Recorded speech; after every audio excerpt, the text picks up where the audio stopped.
बिस्मिल्लाहिर्रहमानिर्रहीम। जी स्टूडेंट्स देखिएगा प्लीज़, ये क्वेश्चन आया हुआ है जी हमारे पास स्प्रिंग 2012 में।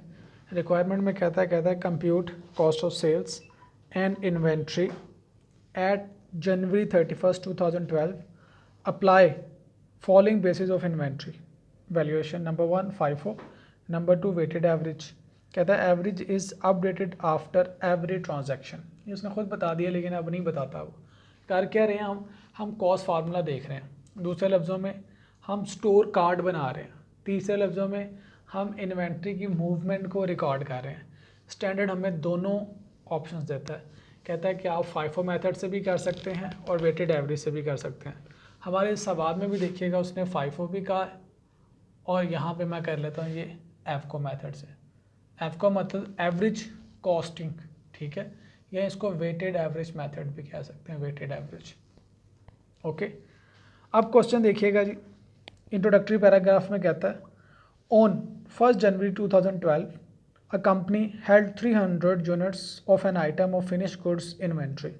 अब उसने क्या है, item of finish goods inventory, क्योंकि हमारे सिलेबस में ट्रेडिंग है इसलिए हम फिनिश गुड को ही ट्रीट किया करेंगे। फिर कहता है these were valued at ₹22 each. कहता है जी इसकी वैल्यू क्या है, 22 ईच है। उसके बाद कहता है during January 2012 3 batches of finished goods were received into store from the production department are as follows।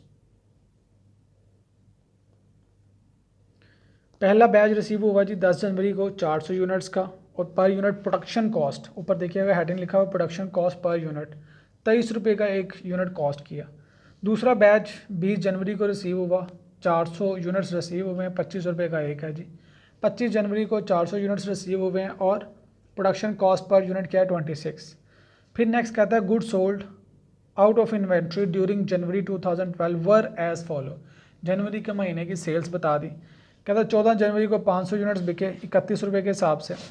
21 जनवरी को कहता है 500 यूनिट्स बिके 33 रुपये के हिसाब से। 28 जनवरी को कहता है 100 यूनिट बिके 32 रुपये के हिसाब से। रिक्वायर क्या है आपसे, कहता है ये compute the cost of sales and inventory at 31 January 2012 applying the following basis of inventory FIFO method और एफको मेथड। यानी कॉस्ट ऑफ सेल्स मांगी गई है और इन्वेंट्री की वैल्यू वो कहाँ से निकल आएगी, बैलेंस से। हम दोनों मेथड साथ साथ करेंगे ताकि आपको दोनों मेथड्स की डिफ्रेंसिएशन समझ आ जाए। फर्स्ट पैराग्राफ में कहता है, इंट्रोडक्टरी पैराग्राफ में 300 units of finish good inventory. ये क्या था आपके पास, ओपनिंग स्टॉक है। देखिए मैं यहाँ पे लिख रहा हूँ 01/01 साल के है जी 12, ठीक है। अब हम सिर्फ डेट्स लिखेंगे, जगह काम है हमारे पास, सिर्फ डेट्स लिखा करेंगे। इस डेट में मेरे पास जो BD बैलेंस है दैट इज़ 300 यूनिट्स। मैं क्वांटिटी में लिख रहा हूँ जी 300। पर यूनिट कॉस्ट हमारी है जी 23, और इसको अगर मल्टीप्लाई करेंगे तो इट्स 6600। 6600 वैल्यू है जी हमारे पास ओपनिंग स्टॉक है। अब अगर मैं एफको मेथड में आऊँ तो 01/01/12 में जो मेरे पास ओपनिंग बैलेंस है 300 यूनिट्स है, 23 पर यूनिट कॉस्ट है और 6600 है। ये कर क्या रहे हैं, हमने इन्वेंट्री की मूवमेंट्स को रिकॉर्ड करना है। कौन करता है ये, it's the responsibility of store incharge. Store का जो कीपर है, जो स्टोर का इंचार्ज है, ही इज़ द रिस्पॉन्सिबल कि उसके पास उसके गोदाम में कितनी इन्वेंट्री आई और कितनी गई, तो वो ये अपने पास उस सारी मूवमेंट को रिकॉर्ड कर रहा है। जब भी आप FIFO मेथड या एफको मेथड से स्टोर कार्ड बना रहे हों या cost of good sold calculate कर रहे हों, अगर आपको ये टेबल बनाने के लिए आए, आप वो कहता है जी मुझे इन्वेंट्री कार्ड बना के दे दें, मुझे कॉस्ट फार्मूला कैलकुलेट करके बता दें, तो आपने अपने जहन में वो रखना है कि अब आपको ना स्टोर इंचार्ज है। स्टोर इंचार्ज को जहन में रख के करेंगे सवाल तो आपके लिए बड़ा आसान है। और यहाँ पे सेल्स की बजाय मैं लिखा हुआ है कॉस्ट ऑफ सेल, जो बिका है उसकी कॉस्ट आनी है। स्टोर इंचार्ज का सिर्फ कॉस्ट से ताल्लुक है। क्यों सर, जो चीज़ बिकी है उसकी सेल प्राइस क्यों नहीं आएगी? अरे बाबा आएगी, लेकिन वो रिटेल स्टोर पे आएगी। आप फैक्ट्री के गोदाम में हैं, आप चीज़ें बेचते नहीं हैं, सिर्फ इशू करते हैं। आपके पास गुड्स आती हैं स्टोर इंचार्ज के पास और वो आगे सेंड कर देता है, आगे डिस्पैच कर देता है। अब बेचता कौन है? ये जो रिटेल आउटलेट है, उस दुकान पे जाके, आपकी आउटलेट पे जाके चीज़ बिकनी है, स्टोर से नहीं बिकनी, ठीक है। तो स्टोर इंचार्ज ने सिर्फ कॉस्ट का और क्वांटिटी का रिकॉर्ड रखना होता है, यानी क्वांटिटी और उसकी कॉस्ट।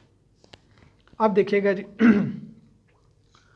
उसके बाद कहता है जी पहली जो परचेज की गई है that was on 10 January, 400 units आपने रिसीव किए स्टोर इंचार्ज ने, 23 पर यूनिट कॉस्ट है, ठीक है जी। तो 10 जनवरी की ट्रांजैक्शन, मैं सिर्फ 10 लिख रहा हूँ, 10 जनवरी को कितने यूनिट्स परचेज किए गए हैं जी? इट्स 400 यूनिट्स परचेज किए गए। एक यूनिट की यानी PUC क्या है? पर यूनिट कॉस्ट। एक यूनिट की कॉस्ट कितनी है? 23, और इसको जब मल्टीप्लाई करेंगे यू विल हैव 9200। सर ये टेबल तो समझा दें। अरे बाबा आसान सा टेबल है, देखिएगा पहले कॉलम में डेट, इसके बाद परचेजेस, परचेज की क्वांटिटी, पर यूनिट कॉस्ट और आगे वैल्यू, फिर जो चीज़ें बिकेगी उसकी कॉस्ट ऑफ सेल, जो बिकेगी उसकी कॉस्ट लेनी है इस कॉलम में, और यहाँ पे जो बाकी सामान स्टोर में बचा गया उसका बैलेंस बताना है। सेम इसी तरह इस कार्ड में भी करना है, ठीक है जी। इस ट्रांजैक्शन में सेल कुछ नहीं है। अब आइएगा, ये ओपनिंग स्टॉक के बाद की ट्रांजैक्शन है, दूसरी ट्रांजैक्शन है 10 जनवरी की।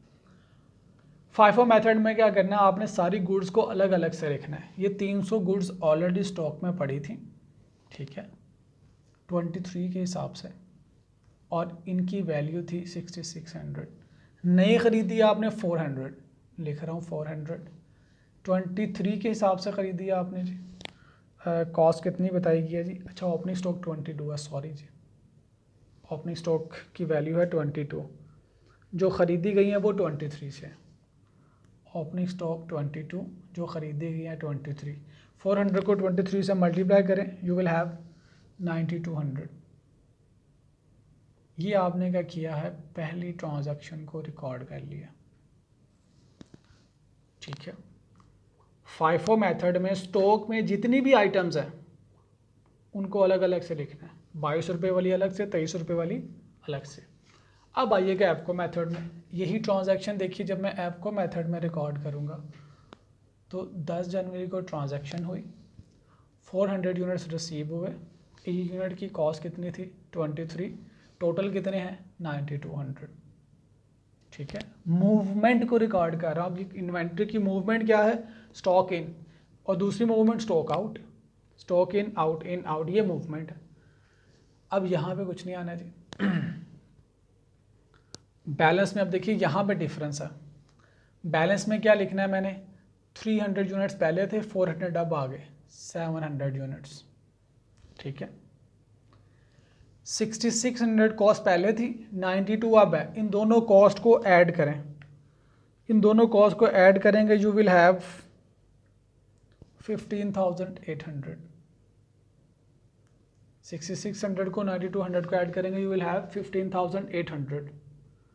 एव को कहता है कि एवरेज कॉस्ट पे स्टॉक को रिकॉर्ड करना है। एवरेज कॉस्ट कैसे आएगी? ये देखिएगा, 15,800 dividing by 700, it will be, इसको कैलकुलेट करें, you will have 22.571, 22.571, this is my average cost. तो यहाँ पे मैं लिखूँगा 22.571, सॉरी इट वाज 22। तो ये मैंने क्या रिकॉर्ड किया है? ये मैंने रिकॉर्ड की है मूवमेंट। किस चीज़ की मूवमेंट? जब मेरे पास स्टॉक आया, ठीक है।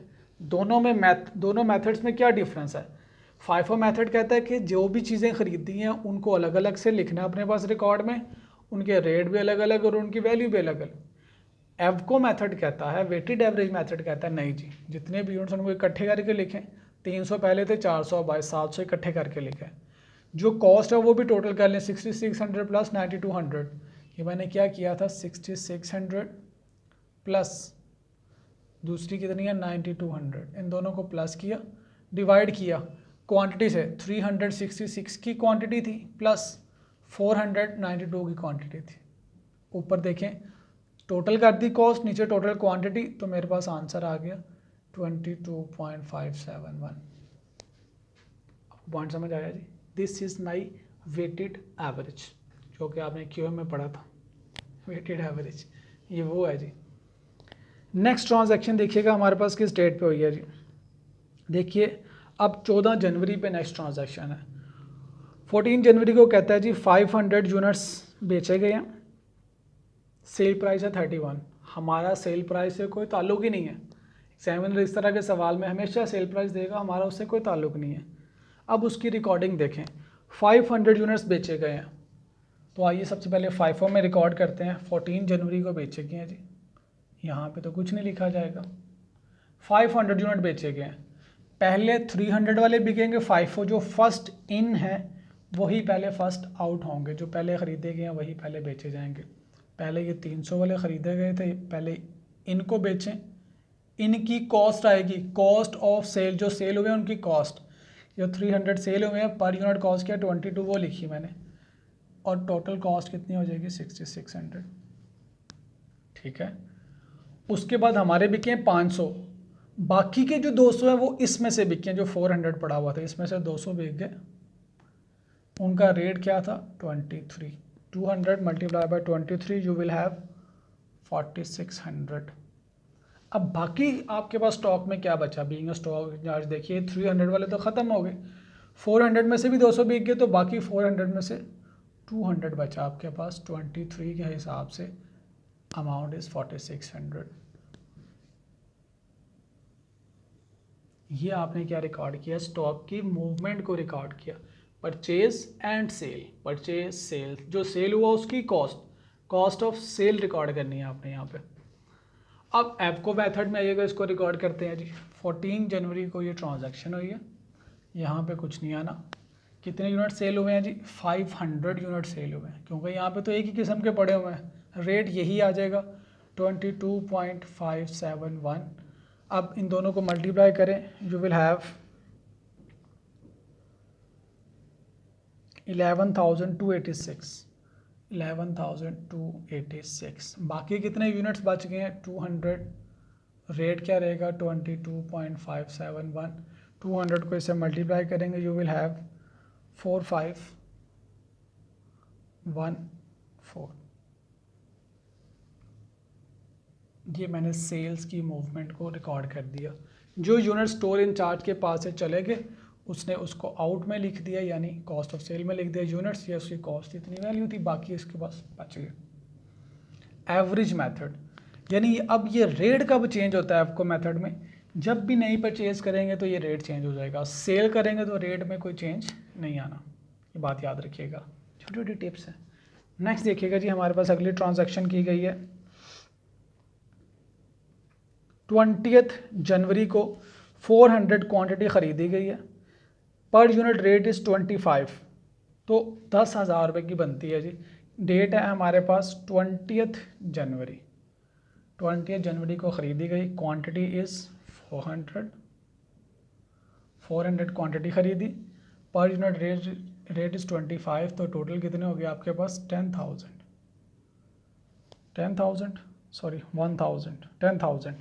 ठीक है जी। 400 यूनिट्स ख़रीदे, 25 का एक है, तो टोटल वैल्यू 10,000। इस डेट पे कोई भी सेल नहीं की गई। अब आइए अपने पास स्टॉक में क्या लिखना है, ये 200 एज इट इज़ आ जाएंगे, 200, 23 के हिसाब से 4600, और नए कितने ख़रीदे हैं, you have purchase 400, per unit cost is 25 and value is 10,000। तो ये आपने सेल की ट्रांजैक्शन को स्टोर कार्ड में as a store in charge record कर लिया। आपके पास अब देखें स्टॉक में कितने यूनिट्स पड़े हैं, 200 यूनिट्स पड़े हैं 23 के हिसाब से, 400 यूनिट्स पड़े हैं 25 के हिसाब से। अब इसी ट्रांजैक्शन को आपको मेथड में रिकॉर्ड कीजिएगा। 20 को ये ट्रांजैक्शन की गई है, 400 यूनिट्स ख़रीदे, 25 इज़ द रेट, मल्टीप्लाई करेंगे इट्स 10,000, ठीक है। अब आइएगा स्टॉक में कैसे लिखना है, देखिएगा यूनिट्स में यूनिट्स ऐड कर दें, 200 एंड 400 इट्स 600, वैल्यू में वैल्यू ऐड कर दें, इट्स 14,514, ठीक है।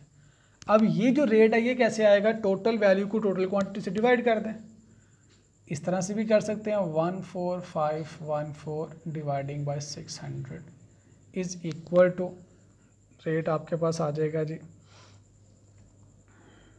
24.190। ठीक है, तो ये रेट यहाँ पे लिख देंगे 24.190। हर परचेज पे देखिए हम यहाँ पे नया रेट कैलकुलेट कर रहे हैं। ठीक है, यहाँ पे इस चीज़ की ज़रूरत नहीं। नेक्स्ट ट्रांजैक्शन देखिए हमारे पास हुई है जी 21 जनवरी को हमने 500 यूनिट्स बेचे हैं, उसकी वैल्यू बताई गई है जी 33 रुपये का ख़रीदा गया। हमने सेल प्राइस का चार्ट डालना है, हमने सेल प्राइस का कुछ नहीं करना, हम हैं स्टोर इन चार्ज, हमारा ताल्लुक क्वांटिटी और कॉस्ट से है, हमारा सेल प्राइस से कोई दूर दूर तक ताल्लुक नहीं।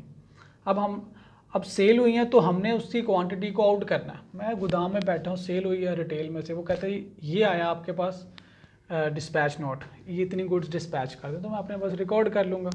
डेट है जी मेरे पास इस ट्रांजैक्शन की, ये हुई है 21 जनवरी को, 21 जनवरी। ये है सेल्स की ट्रांजैक्शंस। कितने यूनिट्स बेचे गए हैं? It's 500 units.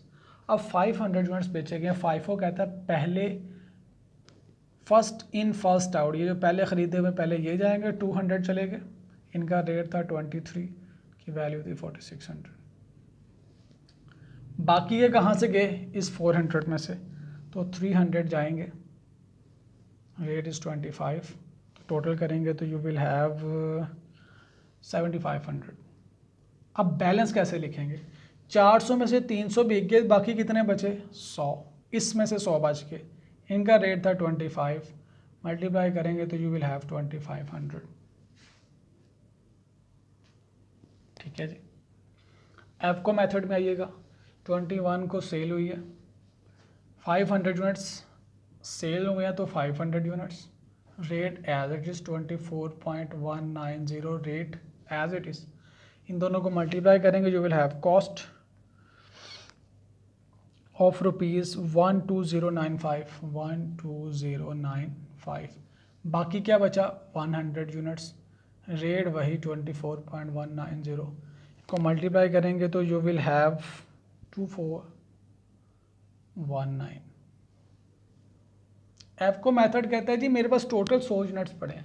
एफको मेथड को सारे यूनिट्स को अलग अलग करके दिखाने की ज़रूरत नहीं है, वो यूनिट सारे मिक्स हो जाते हैं। FIFO मेथड में सारे यूनिट स्टोर इन चार्ज को अलग अलग करके अपने पास स्टॉक में रखने पड़ते हैं। जो पहले आते हैं वो पहले बेचता है, ये नहीं देखता पहले कौन से, टोटल ये हैं, टोटल 600 थे, 500 ये लें जी बेच गए। ठीक है, अब आइएगा FIFO पे प्लीज़। नेक्स्ट ट्रांजैक्शन हमारे पास हुई है जी 25 को, 400 यूनिट्स ख़रीदे गए हैं, 26 इज़ द रेट, तो नोट कर लें 25 जनवरी को ख़रीदे गए हैं 400 यूनिट्स, रेट इज़ 26, तो 10,400 के यूनिट्स बनते हैं। ठीक है जी, स्टॉक में कैसे रिकॉर्ड करेंगे? 100 पहले आ रहा है बैलेंस में 25 के हिसाब से, दैट इज़ 2500। इनको भी रिकॉर्ड कर लें, 400 नए आ गए, 26 के हिसाब से 10,400। अब आप स्टोर इन चार्ज बन गए, किसी भी स्टोर में जॉब कर सकते हैं। नेक्स्ट देखिएगा इसमें कैसे रिकॉर्ड करेंगे। 25 400 नए यूनिट्स आए, जब भी नए यूनिट्स आएंगे तो हम नया रेट कैलकुलेट करेंगे। नया रेट कैसे कैलकुलेट करना है जी? क्वांटिटी में क्वांटिटी ऐड करें, यू हैव 500, 2419 में इसकी कॉस्ट ऐड करें, यू विल हैव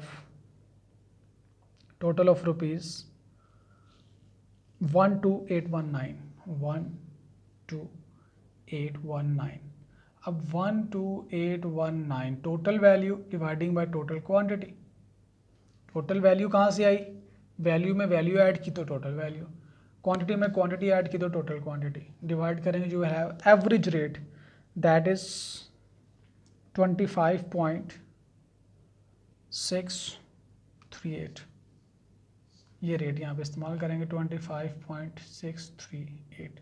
क्या रिकॉर्ड किया आपने? इन्वेंट्री की मूवमेंट को। ठीक है, इसके बैक एंड पे आपके पास डॉक्यूमेंट्स होते हैं, स्टोर इन चार्ज के पास अपने रिटेल से या हेड ऑफिस से डॉक्यूमेंट्स आते हैं, भाई ये लो, ये मैं आपको ऑथोराइज़ करता हूँ कि इनको इशू कर दो, वो ट्रक में लोड करके भिजवा देते हैं। प्रोक्योरमेंट डिपार्टमेंट ने ख़रीदे, एक जो डॉक्यूमेंट है ना कि इतनी क्वांटिटी स्टोर में रखवा दें, वो डॉक्यूमेंट आपके पास स्टोर में आएगा, आप उसको देख के रिसीव कर लेंगे, रिसीविंग डॉक्यूमेंट। ठीक है, नेक्स्ट देखिएगा जी, हमारे पास नेक्स्ट ट्रांजैक्शन की गई है 28 जनवरी को, 100 यूनिट सेल किए गए हैं 25 के हिसाब से। 28 की ट्रांजैक्शन है, परचेज नहीं है जी, सेल की ट्रांजैक्शन है 100 यूनिट। 100 यूनिट्स हैं, कितने का बेचा गया एक यूनिट? 32 का। हमारा सेल प्राइस से कोई ताल्लुक नहीं, 100 मेरे पास ये वाले पड़े हुए, इसमें से बेच दी 25 के हिसाब से, इट्स 2500। बाकी मेरे पास क्या रह गया, ये वाले यूनिट्स रह गए 26 के हिसाब से, इट्स 10,400। अब आते हैं जिस पे 28 के हिसाब से सेल किए गए हैं, तो कॉस्ट ऑफ सेल 500 में से 100 बेच दिए, क्वांटिटी में आ गया, रेट इज़ 25.638 और इसकी वैल्यू क्या आ जाएगी, इन दोनों को मल्टीप्लाई करेंगे, यू विल हैव 2564। ठीक है जी, बाकी रह गया आपके पास 400 यूनिट्स, रेट यही आ जाएगा 25.638, मल्टीप्लाई करेंगे तो you will have value of 10,255। Requirement क्या थी?